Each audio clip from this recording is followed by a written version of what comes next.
In episode 54, we're going to talk about buying versus renting.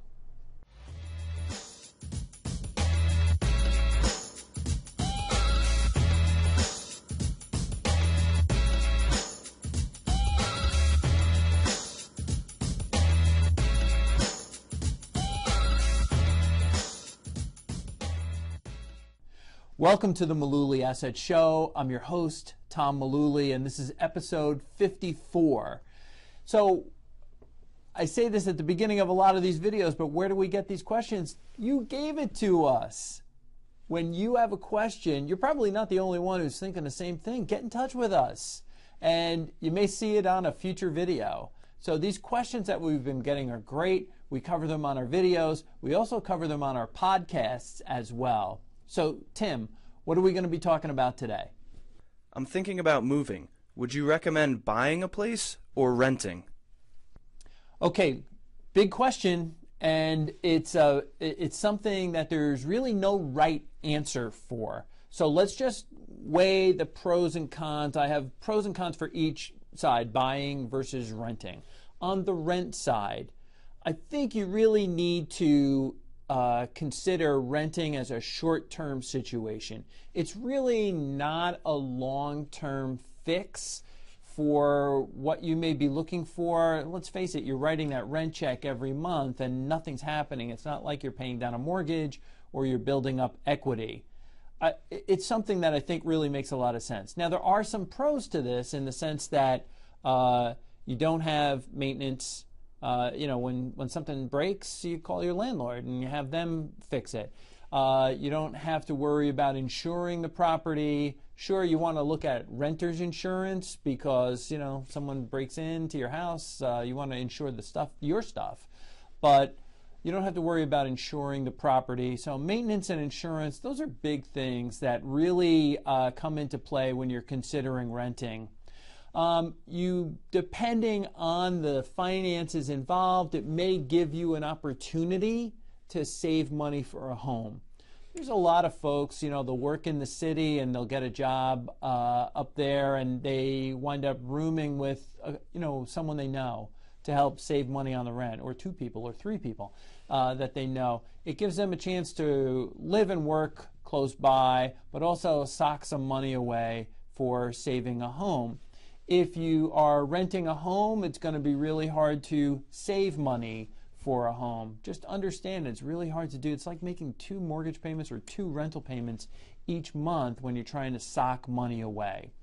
So really, when it comes down to renting, if you're looking at something that's going to be 3, 4, 5 years in the future, renting may not really be for you. It's more of a short-term fix. So let's talk about buying a place. And it's funny, with interest rates where they are right now, I don't want to sound like I'm a real estate agent or anything, I'm not, but with interest rates where they are, it's a good time to be looking.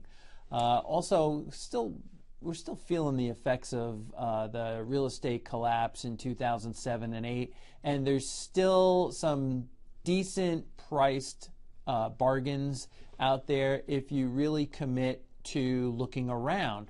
But some of the benefits of owning your own home, well, it's not necessarily a benefit, but you have a mortgage payment instead of a rent check every month. And so what's in that mortgage payment? Well, part of your check that you write every month is part principal, part interest. It's also part of your property taxes and some insurance as well.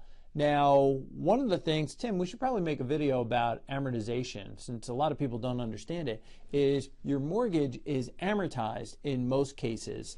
And so at the beginning of your mortgage, you're paying, say, $1,500 a month, and only a very small part of it is principal payoff. Most of your payment is interest.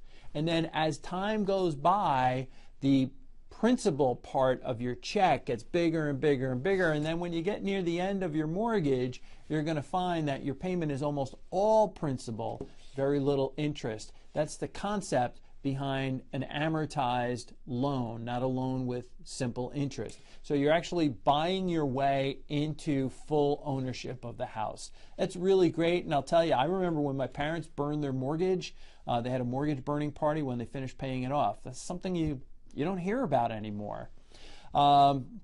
You need to know that you're going to need to, before you buy a place, obviously, you got to save a down payment.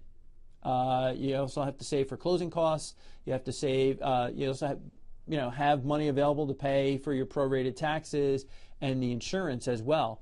Another thing that you may want to consider when you're buying a house or buying a condo or a home, is to think about getting some additional life insurance.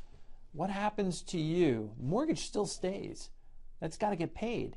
So you may want to think about or re-examine how much life insurance you're carrying when you become a homeowner. That's a very big deal. There's also things like PMI, kind of a bad term these days, private mortgage insurance. You need to, if you have less than 20%, you've got to pay mortgage insurance pretty much to ensure that you're going, it's an extra premium that you've got to pay to make sure that your mortgage gets paid on time. But there's a lot of benefits. You get to do that. I think for me personally, every Saturday I remind myself as a homeowner, I get to do all the maintenance on the house. But I love doing that because I drive a desk 5 days a week. So 1 day a week outside in the fresh air, it's good for me. It'd be good for you too. There's a lot of benefits to owning a home, a lot to renting a home. So some of the conversations that we've had with people are, I'm probably going to have to rent forever. And then when we start going through it, I'm like, if you're a first-time home buyer, we had this conversation a year ago right in this office. If you're a first-time home buyer, you may not need what you think 10, 20% in a down payment for a mortgage. You may be closer than you think. There are programs for first-time home buyers where you can put as little as 3.5% down and get a house. So if you're buying a $300,000 house, you're going to need, about $10,000 for a down payment, and you're going to need closing costs and things like that. So it's not that far off. We've also had situations where we've talked to people who were thinking about renting with friends, and then when two people put their heads together and realized, hey, we've got enough saved up, they could buy their own place, they wound up buying it instead of just paying rent. So my mother-in-law used to tell me that paying rent is like flushing the toilet with your paycheck because you're just flushing money down the toilet. That was her opinion. She also sold real estate, so she wanted everybody to buy. But you got to do what's right for you. There is no right answer when it comes to buying versus renting, but you should know that there are pros and cons to both sides. Thanks for watching episode 54, and please join us as we roll into episode double nickels. See you next time.